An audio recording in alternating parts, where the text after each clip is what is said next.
கிறிஸ்துவுக்குள் மிகவும் பிரியமானவர்களே, இயேசு கிறிஸ்துவின் நாமத்தில் உங்கள் யாவரையும் அன்போடு கூட நான் வாழ்த்துகிறேன். இந்த நாளிலும் தேவன் நம்மோடு கூட ஒரு வார்த்தையின் மூலம் இடைப்படுகிறார். சங்கீதம் 91:11. உன் வழிகளிலெல்லாம் உன்னை காக்கும்படி உனக்காக தம்முடைய தூதர்களுக்கு கட்டளையிடுவார். நாம் இந்த வார்த்தையின் மூலம்தான் தேவன் நம் ஒவ்வொருவரோடும் கூட இன்றைக்கு இடைப்படுகிறார். இன்றைக்கு நம்ம எங்கே போனாலும் சரி, எங்கே வந்தாலும் சரி, நம் தகப்பன் நமக்காக அவருடைய தூதர்களுக்கு கட்டளையிட்டு இருக்கிறாராம். எவ்வளோ பெரிய ஒரு அன்புள்ள ஒரு தகப்பன் நமக்கு இருக்கிறார். சர்வ வல்லமையுள்ள தேவன் அவருடைய தூதர்களுக்கு கட்டளையிட்டு இருக்கும்போது நமக்கு எந்த பயமும் தேவையில்லை. நீங்கள் எங்கே போனாலும் சரி, எங்கே வந்தாலும் சரி, இல்லை நம்ம குடும்பத்தின் மக்கள் எங்கே போனாலும் எங்கே வந்தாலும் அவர்களை சுற்றிலும் இரவும் பகலும் அவருடைய தூதர்களுக்கு தேவன் கட்டளையிட்டு இருக்கிறார் என்பதுதான் இந்த வார்த்தை சொல்லுகிற உண்மையாயிருக்கிறது.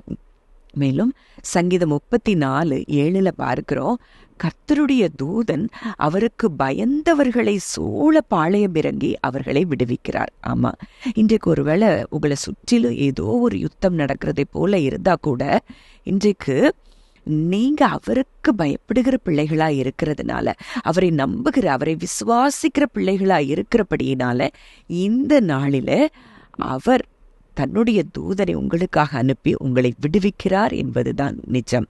மேலும் முக்கியமான ஒரு வார்த்தை, இதை உங்கள் வாழ்க்கையில் ஒரு நாள் நீங்கள் மறக்கக்கூடாது. எபிரேயர் 12:22, 23, 24 வசனங்கள் நம்ம வாழ்க்கையில் ஒரு நாளும் இதை நிஜமாக்கி கொள்ளும்போது நாம் எந்த விதத்திலையும் எதை குறித்தும் பயப்பட வேண்டிய தேவை இருக்காது. ஏன்னா புது உடன்படிக்கையின் கீழே தேவன் நமக்கு எந்த விதமான ஸ்லாக்கியத்தை வைத்திருக்கிறார் என்பதை இந்த வசனத்தை நீங்கள் தியானிக்கும் போது அறிந்து கொள்ளலாம்.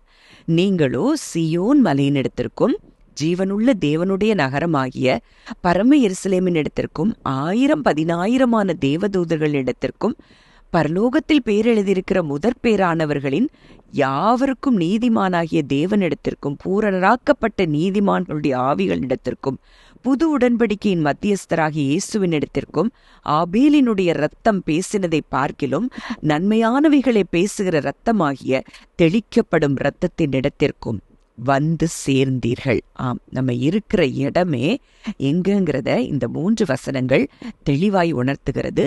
இதுல குறிப்பாய் நம்மை சுற்றிலும் 1000-10,000 தேவதூதர்கள் நடுவில் தான் நம்ம இருக்கிறோம் என்பதை இந்த வார்த்தை தெளிவுபடுத்துகிறது. அந்த சிந்தனை, அந்த எண்ணம் நமக்கு இருக்கும் போது சத்ருவானவன் ஒரு காலம் நம்மை தொட முடியாது. மேலும் அவருடைய இரத்தத்திற்குள்ள நம்ம வந்து சேர்ந்திருக்கிறபடியினால, தெளிக்கப்படும் இரத்தத்திற்குள்ள நம்ம வந்து சேர்ந்திருக்கிறபடியினால வாதையோ பொல்லாப்போ தீங்கோ எதுவும் நம்மை அணுக முடியாது என்பதுதான் சத்தியம். ஜெபிக்கலாம்.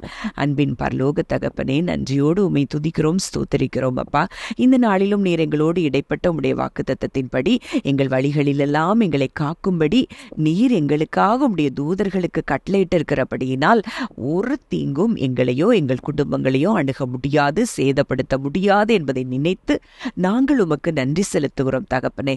அப்பா, இன்றைக்கு புது உடன்படிக்கையின் கீழே இருக்கிற எங்களுக்கு ஆண்டவரே, அப்பா, உம்முடைய இரத்தத்துக்குள்ள இருக்கிற ஸ்லாக்கியத்தையும் எங்களை சுற்றிலும் 1000-10,000 தூதர்கள் எங்களை சுற்றிலும் இருக்கிற ஸ்லாக்கியத்தையும் நாங்கள் பெற்றிருக்கிறபடியினால எங்களை ஒரு காலம் ஒன்றும் அசைக்க முடியாது. ஏன்னா நீங்க எங்க வலது பாரிசத்தில் இருக்கிறேன் என்று சொல்லி வாக்கு கொடுத்திருக்கிறீங்க.